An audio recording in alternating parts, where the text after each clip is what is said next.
Hello friends, आपका स्वागत है टीजी केमिस्ट्री में।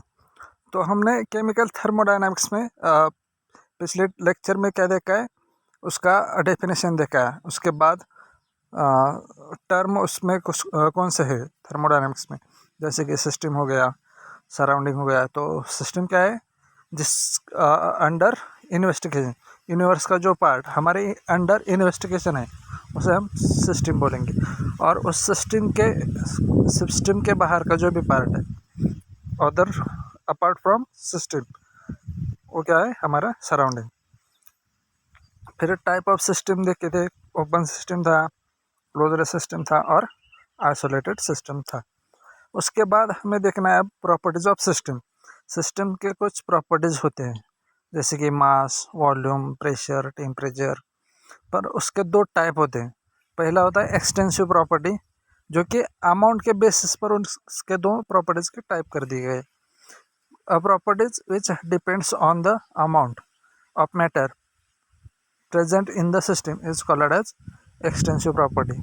मतलब अगर जो हम सिस्टम ले रहे हैं उसके अमाउंट पर क्या रहेगी, उसका प्रॉपर्टी डिपेंड रहेगी। जैसे कि एग्जांपल उसके क्या है, मास। मतलब अगर हम एक सिस्टम 1 ग्राम की लेते हैं, दूसरे सिस्टम 2 ग्राम की लेते हैं, तो वो क्या हो जाएगा, वो अमाउंट चेंज हो जाएगा। मतलब मास नंबर चेंज हो जाएगा, वो प्रॉपर्टी चेंज हो जाएगी। वॉल्यूम का भी उसी तरीके से। उसके एग्जांपल है volume, internal energy, heat capacity, number of moles. उसके बाद आती है प्रॉपर्टी इंटेंसिव प्रॉपर्टी। इंटेंसिव मतलब इंडिपेंडेंट ऑन अमाउंट, मतलब a properties which is independent on amount of matter in a system is called intensive properties. मतलब वो property पर depend नहीं करेगी, अमाउंट पर डिपेंड नहीं करेगी, उसको क्या कहेंगे हम, इंटेंसिव प्रॉपर्टीज। जैसे कि अगर टेम्परेचर में क्या आएगा, मेल्टिंग पॉइंट, बॉइलिंग पॉइंट। अगर हम 10 ml वाटर भी लेंगे, उसका बॉइलिंग पॉइंट क्या होगा, 100 डिग्री सेल्सियस। और 20 ml भी लेंगे तो भी क्या हो जाएगा, 100 ml रहेगा। उसमें एग्जांपल है pressure, temperature, surface tension, viscosity, melting point, boiling point, specific heat. ये एक्सटेंसिव, इंटेंसिव, ये आपको 1 मार्क के लिए आएगा ही, या तो डेफिनेशन या फिर मल्टीपल चॉइस क्वेश्चन इसमें आ जाएगा। अब फंक्शन, कंपाउंड में कुछ फंक्शन भी होते, सिस्टम में कुछ फंक्शन होते। उसके दो टाइप है। पहला है स्टेट फंक्शन और दूसरा है यहाँ पे पाथ फंक्शन।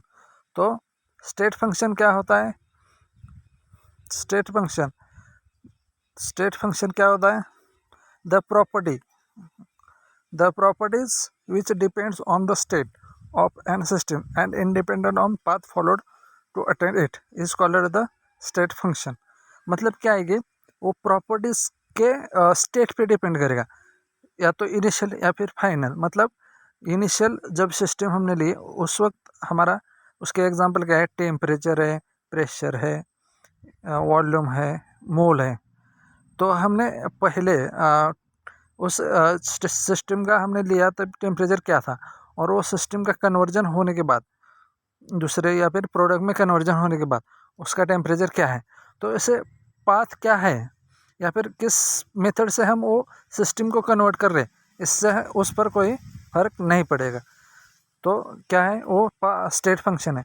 तो प्रेशर, वॉल्यूम, टेम्परेचर और मोल, ये क्या है हमारे state function. The properties depends on the state, वो सिर्फ इनिशियल और फाइनल स्टेट पे डिपेंड करेंगे, उसे क्या बोलेंगे हम, स्टेट फंक्शंस।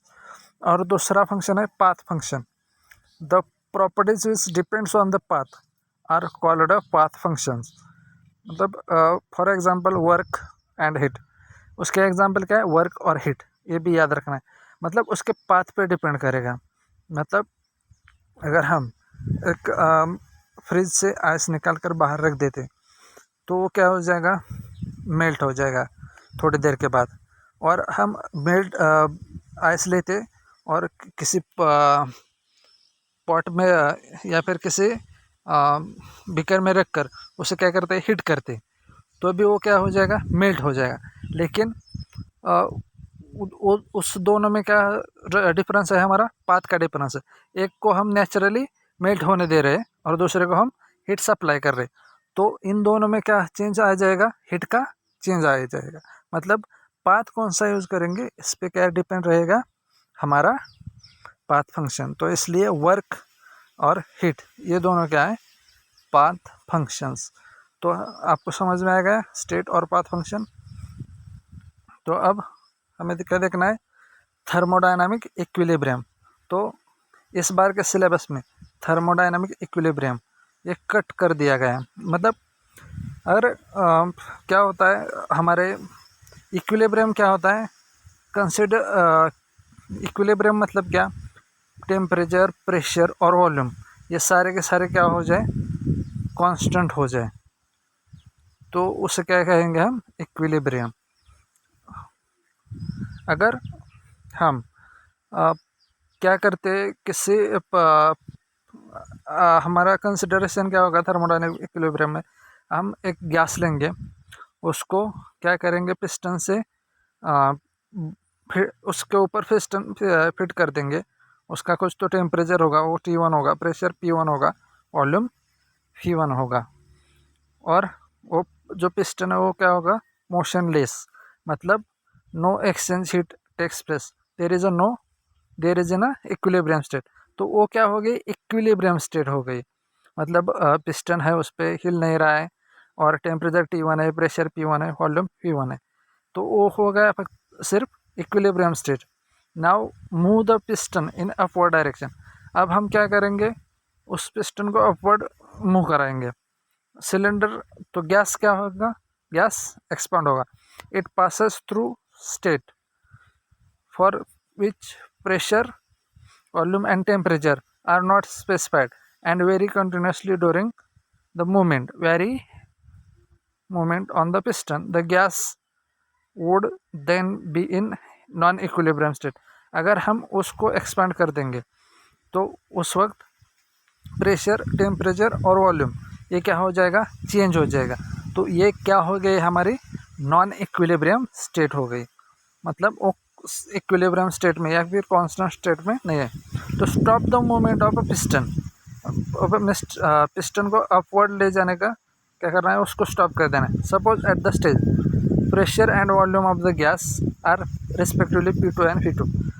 प्रेशर पहले क्या था, P1 V1 और वॉल्यूम V1, उसका चेंज होकर P2 और V2 हो गया। लेकिन टेम्परेचर क्या है, कांस्टेंट है। वो क्या है, constant at T1। The state functions are constant since the piston is motionless, the gas is then in another equilibrium state. तो ये इक्विलिब्रियम स्टेट हो गई हमारी। तो वो कौन सी इक्विलिब्रियम स्टेट होगी, टेम्परेचर कांस्टेंट है, इसलिए थर्मोडायनामिक इक्विलिब्रियम। तो जिस भी सिस्टम में प्रेशर, वॉल्यूम चेंज हो रहा है और टेम्परेचर कांस्टेंट है, उस चेंज होने के दौरान अगर टेम्परेचर कांस्टेंट है, वो क्या हो गई, थर्मोडायनामिक इक्विलिब्रियम।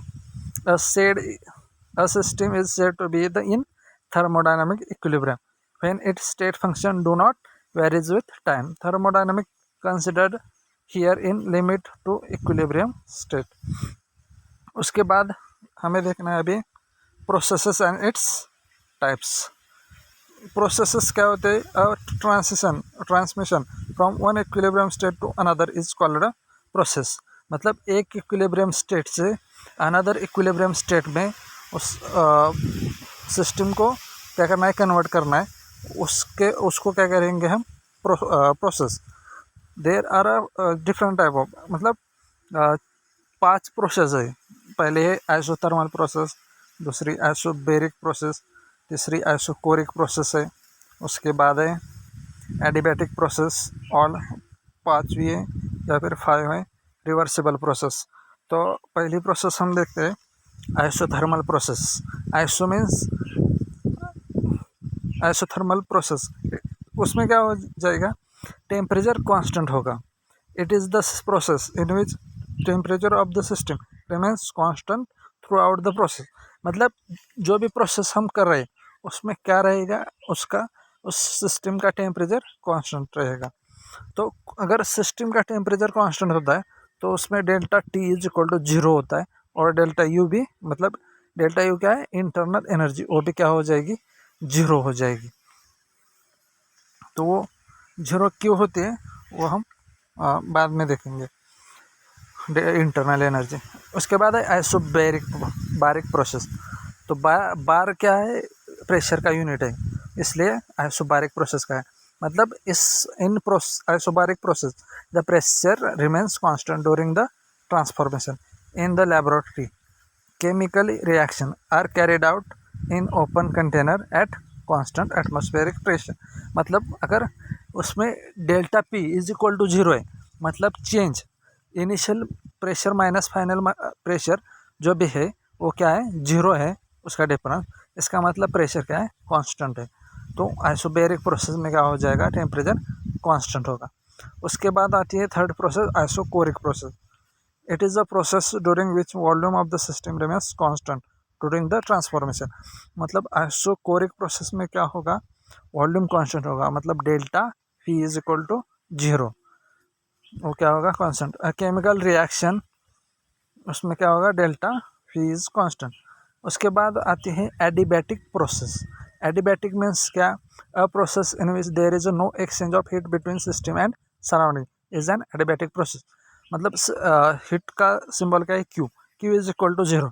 मतलब उसमें वो क्या हो गई, उस सिस्टम में क्या हो जाएगा, हीट का एक्सचेंज सराउंडिंग और सिस्टम में नहीं होगा। मतलब वो क्या होगी, हमारे कौन सी सिस्टम होगी, आइसोलेटेड सिस्टम होगी, जहाँ पे हीट सिस्टम से क्या होती नहीं, एक्सचेंज होती नहीं, तो वो हमारी एडिबैटिक प्रोसेस। अब उसके बाद लास्ट में आती है रिवर्सिबल प्रोसेस।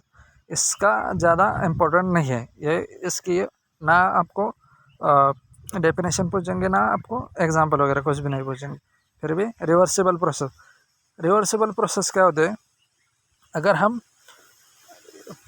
हमारे पास दो प्रेशर होते हैं सिलेंडर में, हम पिस्टन एक ऊपर से जो कि एक्सटर्नल प्रेशर रहता है, और हमारे गैस के अंदर क्या होता है, गैस का एक प्रेशर होता है। तो वो अगर हम पहले क्या करेंगे, गैस का प्रेशर, वो जो पिस्टन है उसका प्रेशर बढ़ाएंगे, तो क्या हो जाएगा, वॉल्यूम डिक्रीज हो जाएगा, राइट। और अगर फिर हमने गैस का प्रेशर बढ़ा दिया, तो वो क्या हो जाएगा, फिर उसी जगह पे मतलब जितना हमने प्रेशर गैस का बढ़ाया था, उतना ही हम क्या करेंगे, उतना ही प्रेशर हम सिस्टम का भी क्या कर देंगे, सॉरी पिस्टन का क्या कर देंगे, उतना ही बढ़ाएंगे, और उतना ही फिर गैस का बढ़ाएंगे। मतलब ये चेंज क्या हो जाएगा, इन्फिनिटेसिमल।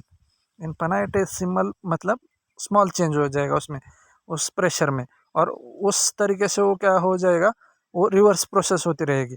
मतलब अगर एक्सटर्नल प्रेशर बढ़ गया पिस्टन का, तो वो कॉम्प्रेस हो जाएगा गैस, और उतना ही प्रेशर अगर गैस का बढ़ गया जितना पिस्टन का बढ़ गया था, तो फिर वो क्या हो जाएगा, एक्सपांड हो जाएगा। मतलब वो क्या हो गई, रिवर्सिबल प्रोसेस हो गई। तो रिवर्सिबल प्रोसेस के क्या है, कुछ फीचर्स है, features of reversible process. The driving and opposing force. मतलब ड्राइविंग फोर्स क्या होगा, वो जो पिस्टन फोर्स लगाता है वो क्या होगा, या फिर प्रेशर वो ड्राइविंग हो गया, और अपोजिंग फोर्स जो गैस का प्रेशर होगा, बाय एन इन्फिनिटेसिमल अमाउंट। मतलब उसका जो डिफरेंस है, force differ by an infinitesimal amount, मतलब उनमें थोड़ा सा डिफरेंस होगा। The process can be reversed by an infinitesimal change in condition. अगर थोड़ी बहुत हम कंडीशन चेंज कर देंगे, तो वो क्या हो जाएगा, वो रिवर्स हो जाएगा प्रोसेस क्या हो जाएगा, reverse. Reversible process proceed infinitely slowly and takes place in infinite number of step. तो वो प्रोसेस क्या होती है, रिवर्सिबल प्रोसेस स्लो होती है, और नंबर ऑफ स्टेप्स उसमें लगते हैं। At the end of every step of the process the system attains mechanical equilibrium with the system surrounding. तो क्या होता है उसके हर एक स्टेप के बाद उसका जो इक्विलिब्रियम बनता है, वो सराउंडिंग के साथ मैकेनिकल इक्विलिब्रियम बनता है। मतलब अगर गैस एक्सपांड हो रहा है, तो सराउंडिंग का गैस एक प्रेशर क्या हो जाएगा, कम हो जाएगा, और सिस्टम का बढ़ जाएगा। उसी तरीके से अगर सराउंडिंग का प्रेशर बढ़ रहा है, तो सिस्टम का कम हो जाएगा। तो ये हर एक स्टेप में क्या हो जाएगा, ये मैकेनिकल इक्विलिब्रियम हो जाएगा। तो थैंक यू फ्रेंड्स।